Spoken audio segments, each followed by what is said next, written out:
Tots sabem què és un llibre, veritat? Literalment, un conjunt de fulles unides per un dels seus costats i normalment enquadernades. Figuradament, un món de coneixements, uns fulls que desperten la nostra imaginació i creativitat, milions d'històries d'amor, de por o tragèdia que ens ensenyen a posar-nos en la pell de l'altre. Un llibre és el lloc perfecte per alliberar les nostres emocions i evadir-nos de la nostra realitat durant un breu moment. Per a mi la lectura és una finestra oberta al món i la imaginació, ja que quan estàs llegint un llibre, si t'agrada, et té immers i fa partícip la història que quan l'estàs contant. És bo, perquè aprenem, somiem i passem moments agradables. Llegir literatura significa formar part de les històries narrades. Les paraules ens transporten fora de les nostres preocupacions diàries i ens ajuden a mantenir en forma el cervell. És un dels aspectes més importants per a la formació de les persones, pel fet que nodreix la intel·ligència del ser humà i de la societat, a més d'inquirir-nos amb noves paraules i els matisos que ens suggereixen sobre el món. Abans, si no hagués existit els llibres, les persones no hagueren sabut res. Avui en dia no hagueren tingut una professió, etc. Hi ha molta gent que es pregunta per què llegir un llibre, què beneficis té, o aquells que tenen la voluntat de llegir, què llegir. Un llibre és una eina imprescindible a la nostra vida.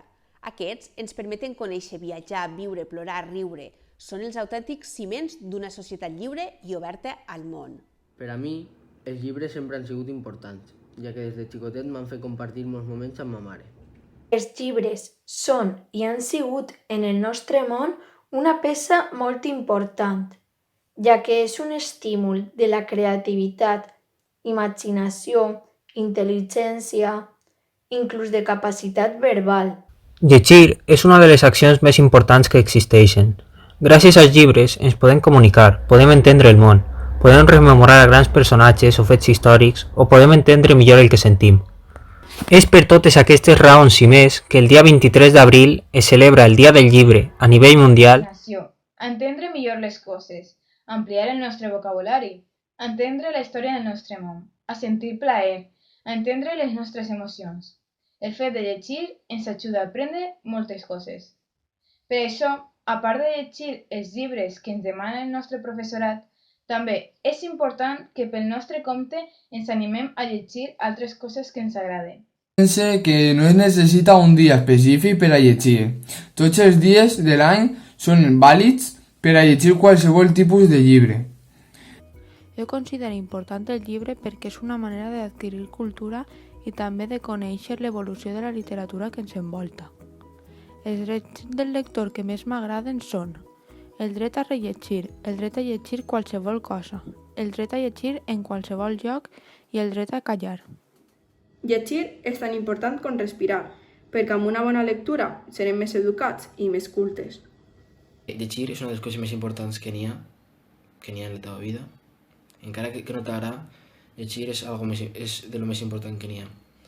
Perquè llegir és sinònim d'aprenentatge, pots estar bé amb tu mateix, pots encontrar la pau interior, pots estar bé amb les persones que te rodegen i tot això. Llegir és molt útil per a nosaltres perquè ens millora la memòria, concentració, ens permet passar una bona estona, ens entreté, estimula la nostra imaginació, ens permet acostar-nos a altres cultures. Vaig explicar la meva opinió sobre la importància del poder dels llibres. L'ús de la paraula és la utilització del llenguatge. La usem per a moltes ocasions, com per a missatge, com a camí i com a guiatge. També juguem amb ella. Llegir ens ofereix informació. La lectura i els llibres són una part molt important de la nostra vida i del nostre aprenentatge. Amb ells podem deixar créixer la nostra imaginació. No hi ha límit més que el que nosaltres ens posem. Per a mi, llegir és important perquè, a part de que et fa obrir la ment, és cultura i pot ser una bona font d'imaginació. Crec que la gent que no li agrada llegir és perquè no ha trobat el seu llibre ideal. De tant llegir tants llibres fa que canvies d'una persona.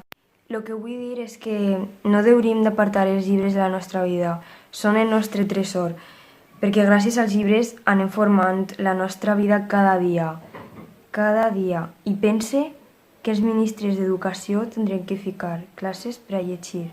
Estem celebrant el Dia del Llibre, però de qui va ser la idea i com és que aquest dia és conegut arreu del món? El creador del Dia del Llibre va ser Vicent Clavel, un editor valencià. El 7 d'octubre de 1926 es va celebrar la primera vegada, enmig de la dictadura de Primo de Rivera. Després es traslladà el 23 d'abril, perquè coincidia amb el naixement de Cervantes i Shakespeare. I al 1995 la UNESCO internacionalitzà la celebració. El Dia del Llibre com un dia especial marcat al calendari on celebrem la literatura, l'ofici de fer i vendre llibres i l'afició a la lectura. Inclou, com no, la imaginació i la capacitat creativa per escriure llibres.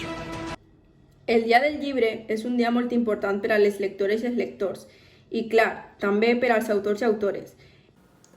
El dia 23 d'abril es celebra el Dia del Llibre, commemorant a Miguel de Cervantes i a William Shakespeare. Aquesta festivitat s'origina a Diada de Sant Jordi en Catalunya. Segons diu la tradició, aquest dia es regala una rosa i un llibre.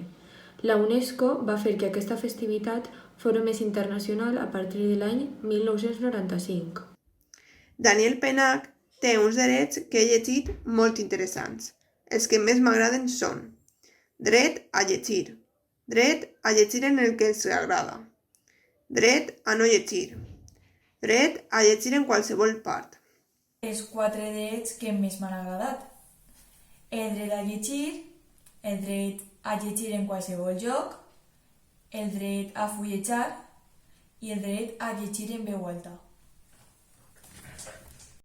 4 drets del lector que m'agraden són el dret a no acabar un llibre, el dret a llegir qualsevol cosa, el dret a llegir en qualsevol lloc i el dret a callar.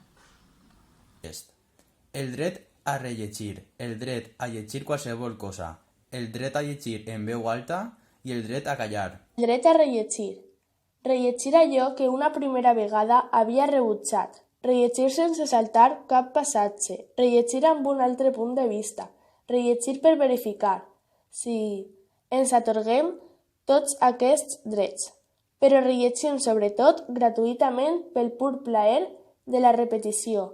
El dret número 10, el dret a callar.